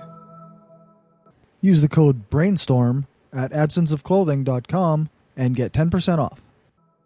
Hey everybody, this is X. I'm Kyle. And I'm Felicia. We're the Utah Outcasts. 3 out, unashamed, and active atheists living in Utah. And we are personally inviting you to let us love your ears each and every week. As we take the news, current events, and pop culture and give it a little twist. A love twist with consent. And we'll be joined each week by a special guest to tell us what makes them an outcast like us. Come find us. The Utah Outcasts. On podhell.com, Stitcher, iTunes, Google Play, Facebook, Twitter, and YouTube. And on utahoutcast.com. We finally bought that domain off the kids handing out mixtapes in the mall. Come be an outcast with us. Take care of yourselves out there. Bonne nuit. And you're welcome. Well, you bake a lot of pretzels. Are you offended? No, I like the baked pretzels. I think we're back. Yeah. Well, I like baked pretzels, but I hate the little crispy ones. I don't like them either. I don't. Okay, and so we're back. And pretzel companies will not be sponsoring. The pretzel companies are not sponsoring us. Rolled Gold is out. Yeah. So we have a story that we'll get into here in a bit, but first I wanted to just kind of, we we don't often talk about ourselves in our weeks or whatever. So what did everybody do during their break between episodes? Start with Lisa. No, she's looking for something. It looks like. No, my foot was tangled on my wire. Didn't you get like flowers not that long ago? I got flowers. Somebody did get flowers. Yeah, wow. I got flowers. That's pretty amazing. It was very nice and very unexpected. And he didn't do anything wrong. He didn't have anything he had to apologize for. I was just trying to be nice. Nice. That happens. Sometimes. That's good. People are like that. I learned things about myself. Like you think I don't mind attention normally, but in this case, with everyone at work at the front desk staring at me, going, I was like, okay, get me out of here. Nice. So, that happens. That's why I appreciate working from home, because it'd come to my door. Nobody can embarrass you that way. No, wait, I've only ever gotten flowers 2 times from my spouse. So he makes sure that it's special when it happens. Yeah, that's right. It's usually that's why you do that way so too, right, Tori? That's exactly what I tell my girlfriend. I was like, no, if I just do it every once in a while, it'll be super special. It's super rare. It's very special. I much prefer somebody bring me Women love that. coffee. Yeah, that's the sense I got. Coffee is good. Or let me sleep an hour longer. Because if you bring me flowers immediately, it's like, what the fuck did you do? So this is the you done fucked up bouquet. Is that the only time you've gotten flowers, Angela? No, it's been for just out of the blue. It's been twice. Like, I think. So he did something wrong and you just never found out. Yeah. He was hoping it would distract you from the thing he was trying to fix. Somebody's getting a grilling when you get home. Yeah. What the fuck did you do this At 1 in the morning? Huh? Wake up! Yes. Totally. No, I just prefer food or coffee. It's way better. So you got flowers. What else happened? I don't want to take the conversation away from you. I don't know. My mom visited. Much. I don't. That was much. nice. That was. I don't know. It's You just brunched? family things. I brunched. I invited you. You didn't fucking come. I had to do other brunch. It was on Father's Day. Like, I gotta hang out with the father of my child. And I'm like, you fucking asshole. Like, what a whore I am. Did I text you pictures of my meal? Yeah, you did. I took them to. Dirty Okay, bitch. good. Oh, awesome. Yes. Yeah, that's right. They were really good. I've never had red velvet pancakes before. Those You texted them. You didn't Instagram them. No, I don't have that. Well, I'm that's not what cool. it's for. It's food. It's for food. Well, I was really only trying to. It was That's only why I for don't have Angela. It was only for Angela. I knew it was just the to piss picture her of her off. food where she was. Yeah, I didn't. I took a even picture need of to know. everyone's food, not just my food. Like all 3 of our. Yeah, I did that. Nice. Whatever. We do. Me and Gumby's wife. We do the same thing to him when we go for coffee. We'll send him a picture of our beautiful chocolatey cake things, and he'll be like, "Fuck you," and I'm like, "Ha." Yes. Is that guy on this podcast anymore, or what? Yeah, he was going to come tonight, but he had to take Loki to Transformers. Apparently, he made a promise that he would take Loki to Transformers on opening day. So. Bullshit. Yeah, the listeners can't hear, but I'm shrugging. It's sweet. This kid's so sweet. That poor guy. That poor guy. What a shitty movie. Yeah, that's actually. Have you seen it? Not going to be a satisfying experience. Do we need to? I've seen enough of them. Yeah, I was listening to the movie review on CBC with Eli Glasner. He's good. I have heard very few such negative reviews. He does it every once in a while.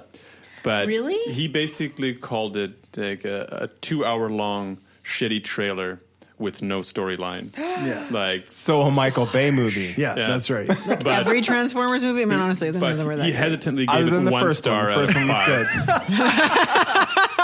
Maybe 0.5 He didn't think out it of deserved 5. quite that many stars. But, That's 20%. I mean, 1 but out of 5 is 20%. I think It's they're not nothing. allowed to rate anything with 0 stars. I don't know if that's a thing. Like at Just that like point, you're not allowed you to don't even fail rate it. kids Like, in school. Yeah. What about a Why did I fraction even of watch this? No fractions of stars?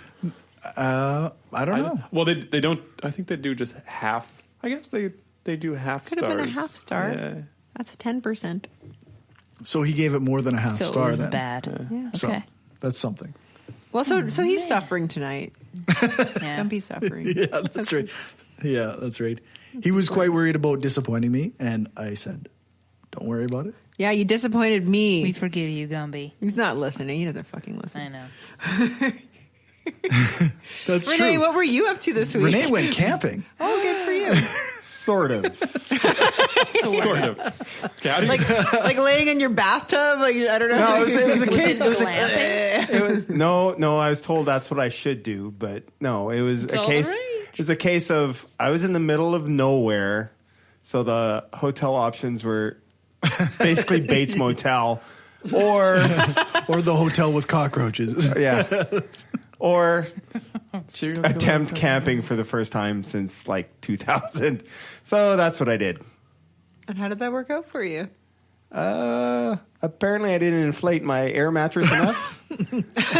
You had an air mattress. Yes. Hey, I found it. Hey, normally those things are like $80. I found it for $30. So I was like, okay. Did you buy it new that price? Oh, yeah.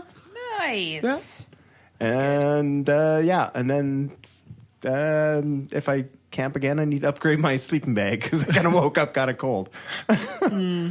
Yeah, that happens. Yeah, that especially in April or May. May. Well, that's June. I guess. Yeah. What month is it? June. It's June. Don't worry about it, Corey. It's okay. We're getting to the end. It'll be July before you know it. It will. But I went to a wedding where part of the instructions was turn off the paved road. So I was. Anytime you need instructions beside an address. Right. Turn off the paved road. There was no address. It was like literally I texted my cousin. Go 1 mile this way, 2 miles that way. He gave me really good direction, so I found it right away. But it was literally okay, at the turnoff towards Endeavor, turn off the highway onto the grid road. Yeah. Wow. You will find the church in the middle of. Was it a shotgun wedding? No. That would have made it even better. That would have made it so much better. You're old Redneckville. Yeah, it was pretty redneck. And there was a fully uniformed RC at the reception because apparently she works for the RC detachment in Sturgis and her brother's an RC. So there's probably shotguns around. I don't think it was a shotgun wedding. What the fuck is an RC? RCMP. Oh, you don't say the MP part. No. Oh yeah, that's right. Don't have to. There was this Royal Canadian around. A Royal Canadian. The Royal Canadian was there. Not all our listeners are Canadian. Yeah, I guess I had to clarify that. RCMP, that's right. Oh, yes. I mean, I know what RCMP is, but just RC. I'm like, radio controlled what now? Yeah. Sorry, I'm so mean. A drone with a gun. A drone with a gun. Drone with a gun.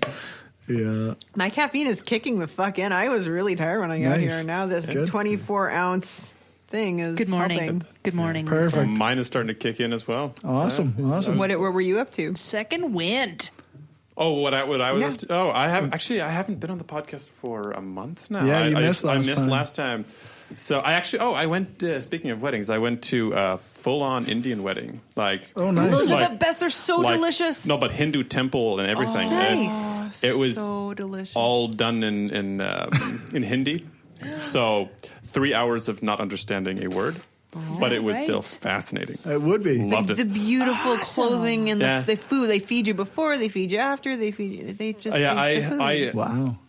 I ate a lot. Yeah. I actually felt sick the next day. Yes, you did. Really? But you did it right. I just kept stuffing food down my throat so fast. Do you have a hollow leg that you could put stuff in? Did you twist the light bulb and pat the dog when you danced? Yeah. Yeah. Full on Bollywood. Gone fully on Bollywood.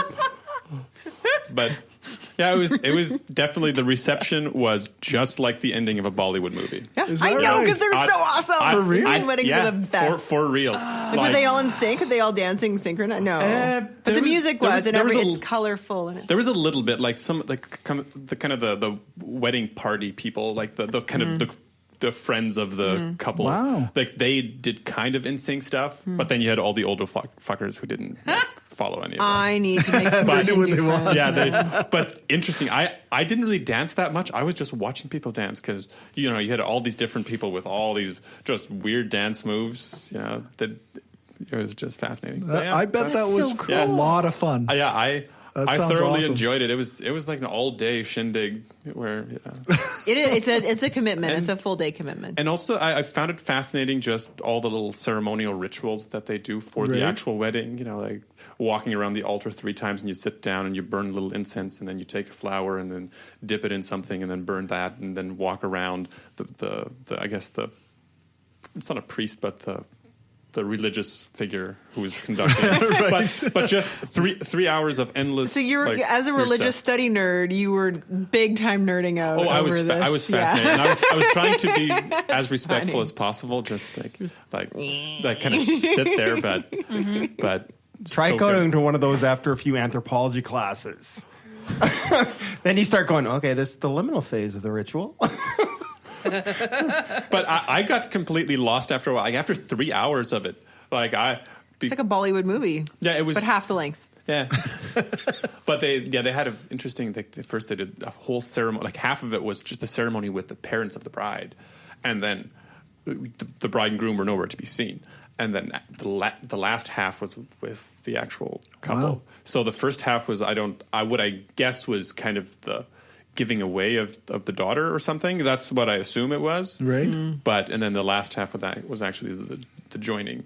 And then they had to bow down and kiss all the parents' feet after they were done. Okay. And stuff like that. But it was fascinating. That sounds neat. That's Angela? really neat. God. How many Hindu weddings did you go to? You did your big tour. None. You did your big tour of the legislature.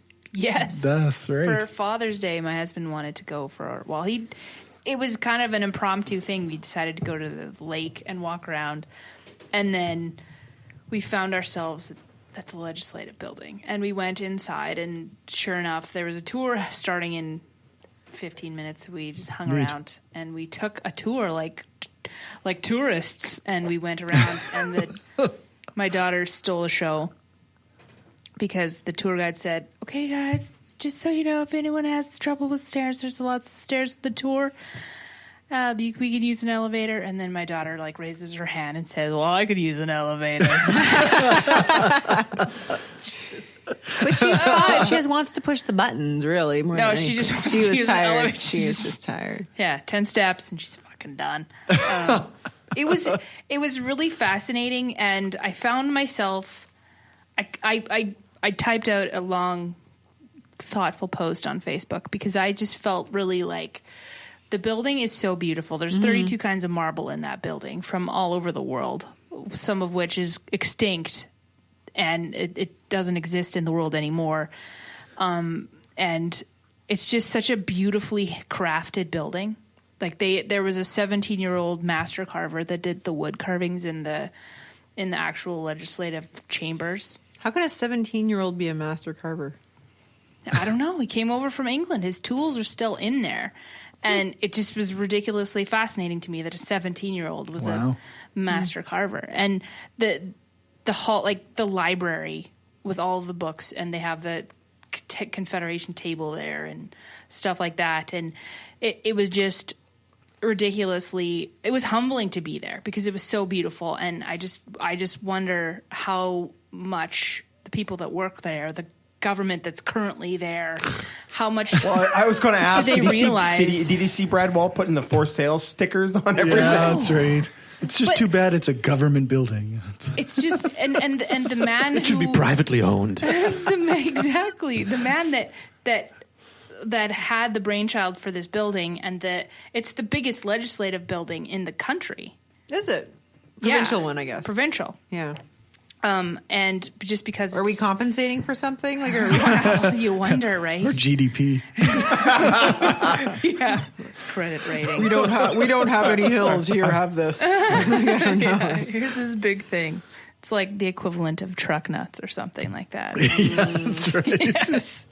I was really in awe of all the stuff and the pictures and the paintings and the architecture, because I'm an architecture nerd and a literature nerd, sort of, even though I don't read a lot of books, don't have time, but it just was really cool. And I guess, that was the highlight of my life. You inspired me to go. I have to make this joke. It's like they did just put a big shiny new dome on top. So they did. Yeah.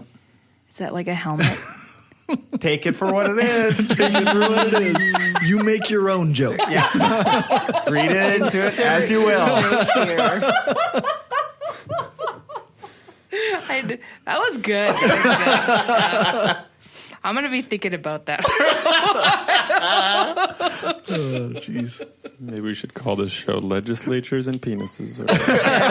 Yeah. That's right. No, we have a better story coming up. Do we? Yeah. We have several better. I grabbed it. I grabbed stories. it. Yeah, we have lots of stories coming Stole up in it the out second from half. under my... Yeah. Well, this Before week you checked your Facebook. Sorry. I got in trouble at the gas station. What happened? I left my car running while I was filling up with gas. Oh! On purpose? Well, I always do. Are you serious? Yeah, You do? I've never shut it off. My whole life, I've never shut it off. No, You're the you've got best, to be Corey. shitting You're me. the best. It's a country boy thing. You leave your car... Dude, just like you don't turn your cell phone off on planes. Yeah, no, that, yeah. But You don't do that? Never. no. The only thing is if the flight attendant catches you texting, like, as you're taking off. What if you fuck with the navigation system? Well, I've never crashed. If the plane crashes, it's probably because the pilot is drunk. It's drunk. That's a myth. And if your gas station blows up, it has nothing to do with the fact that your car is on. Yep.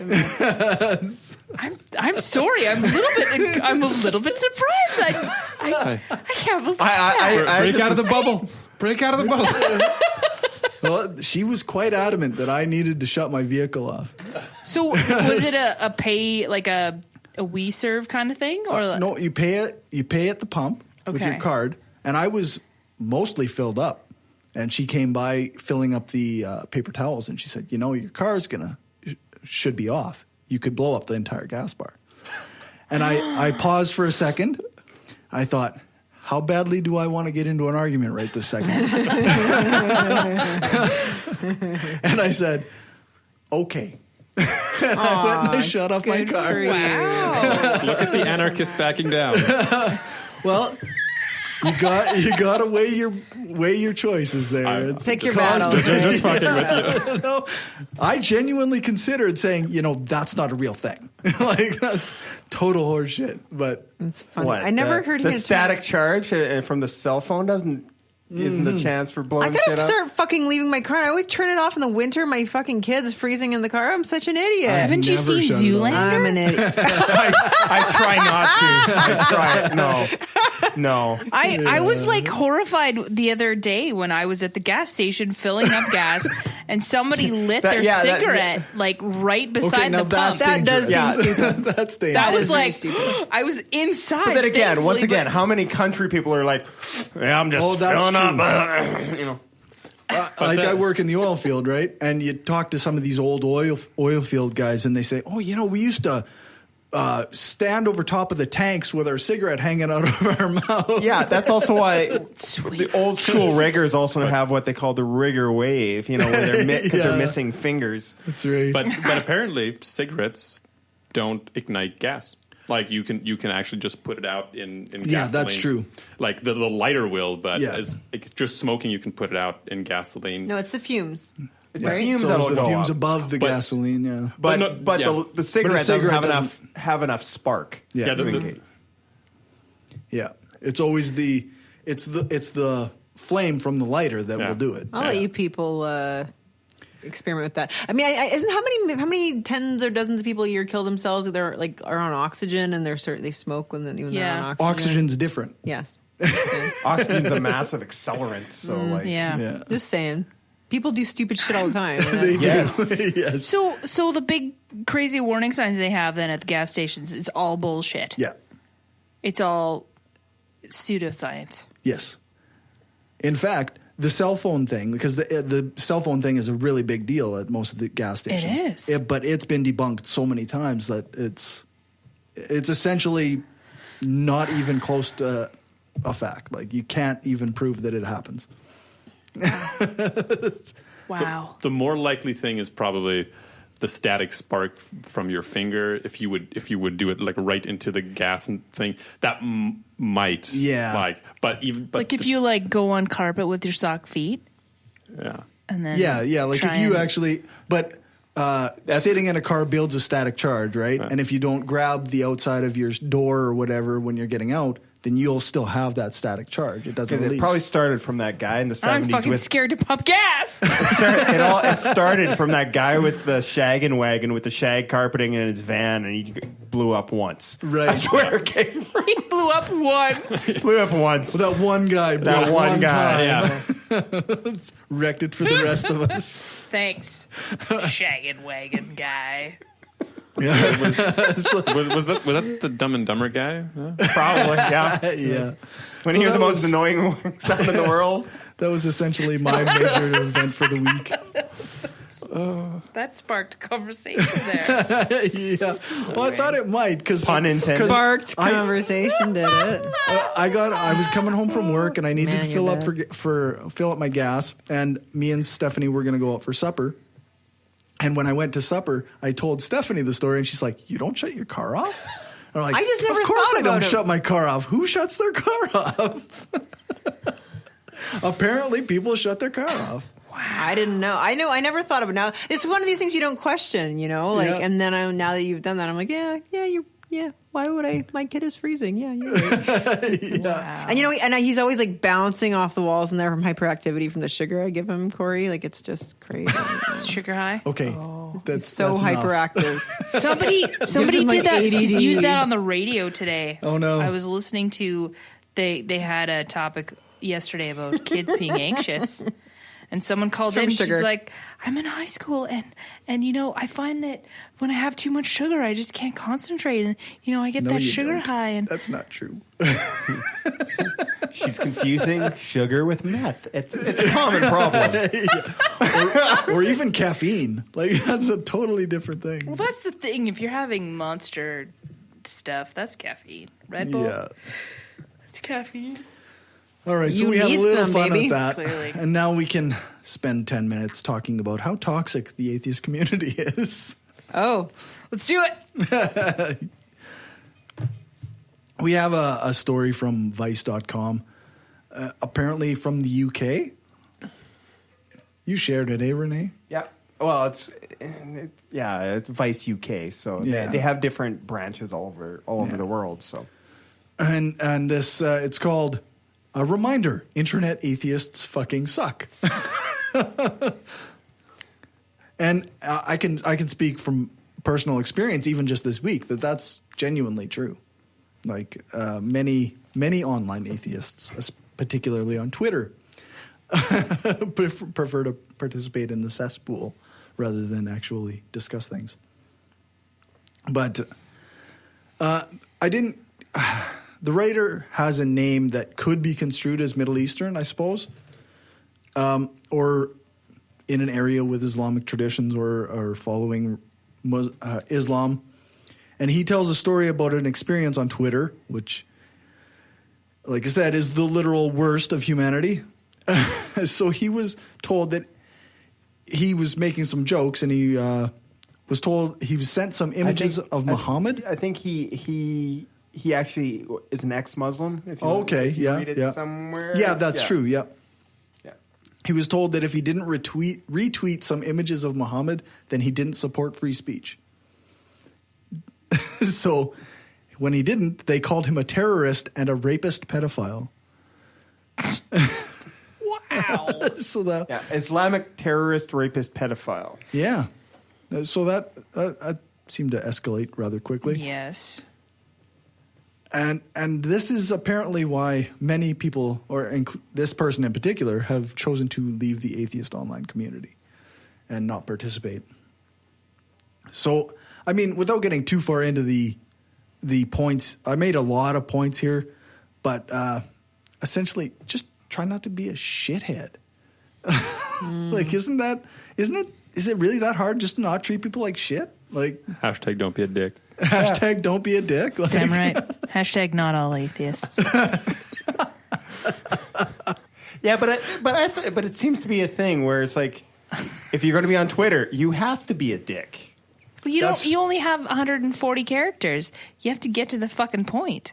I guess. And you have to be direct. So calling somebody a terrorist rapist is definitely right there, right? Absolutely. Let's get to the point. Yeah. And it kind of goes back to hashtag not all pedophiles. No, I was going. I'm not into that hashtag. No, that's not an okay hashtag. I was going to say the Aristotle quote of the mark of an educated man. You have where people just can't even entertain any thoughts that aren't exactly what they think. Where it's like, oh, you think slightly different, and then fuck you, blah blah blah blah blah. Right. And it's where people can't read something on Twitter and disagree with it and not respond in an angry fashion. So it's kind of become a problem where everybody thinks that that's okay. You can just the keyboard anonymity warrior, Well, but even the article also discusses it, and it extends even to the YouTube atheist community, and some of the rather anti-feminist videos and the anti-social justice people that have, they produce some pretty shitty stuff. It's some pretty nasty stuff. Actually, VidCon was just this week, and many anti-feminist and anti-SJW YouTubers were at it. And so were some of the SJW or feminist or pro-equality, whatever you want to call them, YouTubers. And apparently there was some discussion at a panel where Sargon of Akkad and Anita Sarkeesian were both on the same panel at the same time. And he does not like her. No, he does not like her. And I've already watched a number of videos talking where they kind of discuss his where he almost coordinated a shitlord movement of harassment towards her this week. That's something that I really have a hard time with, is when people, and I it's not just that internet atheists are assholes. It's not, because what happened with Milo and Leslie Jones, that had nothing to do with atheism. Right. It's just shitheads. It's just fucking shitheads. The shitlords, as you called them. It has They everything to call do with themselves we've dehumanized people because they're on the interwebs. They're not human. So we can say and do whatever we fucking want. And you can do a lot with a Google search. Yeah. And they were posting naked pictures of her on the internet. Yeah, I don't like, there's some stuff that came up about her that there's some questionable things, like that, she's raised a lot of money, hasn't produced what she said she was going to produce. Right. But whatever. Like Leslie Jones? No. I was meaning Sarkeesian. Okay. Yeah. Okay. Leslie Jones, actually, they just attacked her. And they just were fucking ruthless. Yeah, that was just fucking stupid. Yeah. I mean, whichever way you look, like the internet is just full of shitbags who do this kind of stuff. Like pretty much every single topic that you can find, just read through comment sections and they will everybody tears. But it's kind of that mindset of the internet shitbags that think that they can just say whatever they want. I don't think it's a uniquely atheist or political or any kind of problem. I think it's an internet thing. Yeah, it's an internet problem. It doesn't matter what you could go to a Justin Bieber comment, section. Like, there are grown men who go to Justin Bieber comment sections just to be shitheads. Just to be shitheads. Like, I mean, it doesn't matter what. It doesn't matter what video you're looking on YouTube. There's going to be fucking shitheads. Like, what I don't do? I just don't watch Justin Bieber videos. No, but I was given it as an example. Example. And also, not just Justin Bieber. I fucking lost what I was going to say. It'll come back to me. But there's even like that. We talked about the Star Trek thing. Like people get outraged over movies, yes. and it is an internet problem of the anonymity of people where they can just. I feel like talking shit about someone and I can do it without They getting offended punched me in the because they face. wore the color fucking blue. Yeah. Yes. You oppressive fucking there does bastards, seem or to whatever. Well, and the people that sorry, Corey. No, go ahead. I remember what I was going to say. J-Lo got criticized because she posted a picture on Instagram showing off her incredibly beautiful abs, and people were like, Photoshop, and no, she fucking goes to the gym. She works her ass off for these abs, and I mean, just stuff like that. To be fair, she doesn't really work her ass off. Well, it's J-Lo. Fair point. I stand corrected. Corey, what were you going to say? I was just going to say there does seem to be a correlation between like the YouTube quote unquote skeptic community and this shithead type mentality. Like they call themselves skeptics, and they go out and they treat people badly in multiple ways. I think there's sort of a natural smugginess in atheism that often exists. What do you guys think? Yeah, I think there is a smugness. Yeah, to a large degree. There, yeah, like people think that they've come to these conclusions through rational means, and they therefore are superior in some way. Mm-hmm. Rather than you believe that thing, so you're just fucking ridiculous, right? Yeah, I think as somebody who, like, when you latch onto a thing and you feel passionate about a thing, you want to tell people about it, and you also want to convert people to your way of thinking. And I think that that's a natural thing we do as human beings. It's just a compulsion. And I think in the skeptic community, I think sometimes it seems all the stronger just because. Yeah. I think part of it is because of how YouTube functions. There's no filter. There's there's no editor to go through. There isn't someone on the other going, okay, you're obviously passionate about whatever this is, but maybe wheel it back just a little bit.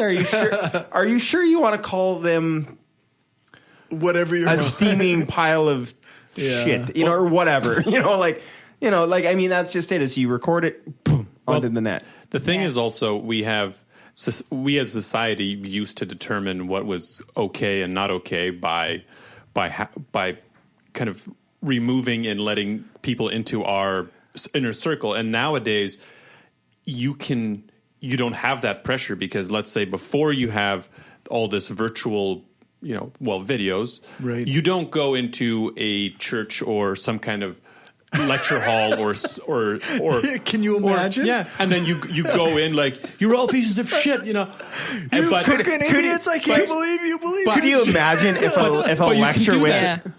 Could you imagine if a lecture went the same way as like the comment section?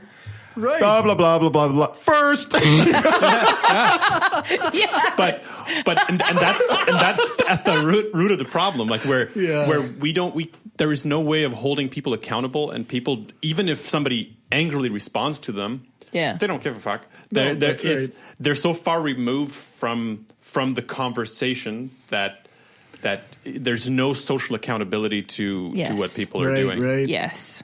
Actually, the Scathing Atheist crew did a bit like Trolls in Real Life, where it's like really? the one dude's behind the conversation, and then he's like, I fucked your wife. They're like talking. These two guys are having this debate, and there's this third guy who just keeps like, I fucked your wife. And I think that's brilliant, because imagine if you were sitting at, let's say the Diplomat, and there's a table with like fancy dressed people having a serious conversation, and then you just walk up to them. Your hair looks like shit. Just entering random conversations. Yeah, that's exactly right. Totally shitting on everybody. Yes. Like nobody does that. But on the internet, people think it's okay to do that. Yeah. Somehow that's a thing. Yeah, somehow that's okay. All right. With that, let's go to a music break. For live listeners and patrons, you can enjoy the next few minutes. Then we'll be back. For regular feed subscribers, this is where we'll end the Skeptic Studio, and this is where I'll put the outro content. Our music break tonight is Lights by Ellie Goulding. Yellow, originally by Coldplay, but this version is by Leo Miracioli, and A Call to All Non-Believers by All That Remains. All right. Listener feedback. After last time where we gained a couple patrons, we lost one. One of our patrons was only planning to support the show for a limited time, and that time has come to an end. So I understand. I appreciate the support while it was there. I am going to be changing the way that we do Patreon. So now listeners will be in August, starting in August, we will be charging every week rather than every 2 weeks. So for anybody who wants to set a limit to how much they get charged, you have till August to do that. But if you're okay with getting charged $1 an episode 4 times a month or whatever it is, then by all means, keep it 4 times or 5 times a month now. So it'll be every week. It'll increase the revenue for the show and make things easier to pay for without hopefully putting too large of a strain on our listeners. If you want to become a Patreon patron, you can at patreon.com/brainstormpodcast. And there's like tons of exclusive content, including content for $5 patrons and up. We have no new iTunes reviews. We have no new email except for what me and Will were talking about with him helping me do the show notes. So that's actually a thing that's getting done. Thanks, Will. Thank you, Will. You're the best. We love to hear from our listeners, and if you want to send us an email, then you can reach us via the contact page on the website or emailing us at mail@brainstormblog.net or by messaging the Facebook page or hitting us up on Twitter. Our Twitter is @brainstormpod. If none of that appeals to you, then you can share the show with your friends on Facebook or by retweeting the episodes and help us to get out there just by spreading the word. Who has stuff to plug? We have 5 minutes. Nothing. Nada. Nothing? Nada. You don't do? Oh, I can plug a TV show that will make your blood boil. What's that? The Keepers. It's a documentary on Netflix. Okay. What did you think? What's it about? It's about priests and schools.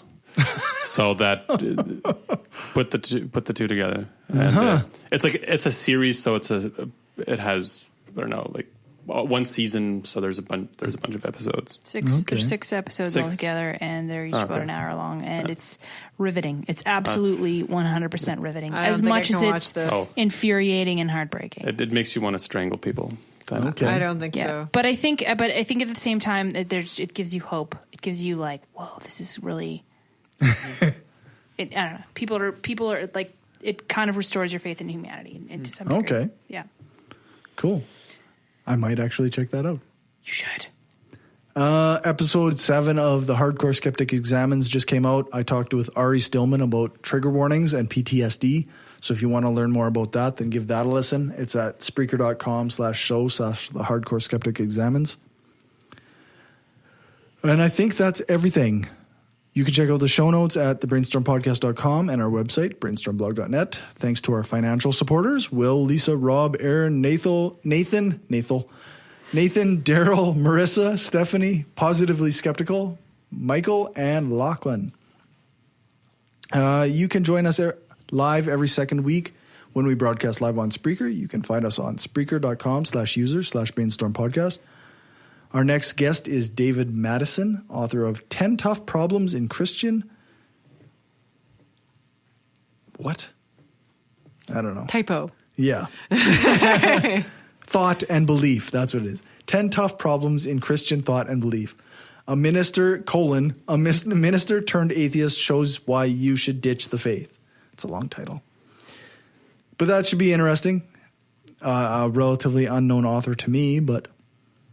Thanks, Callie, for joining us. You can find more of her stuff at gaytheistmanifesto.secularmediagroup.com, and you can find her new show at queeryshow.com. And I suppose we might as well hit that outro music.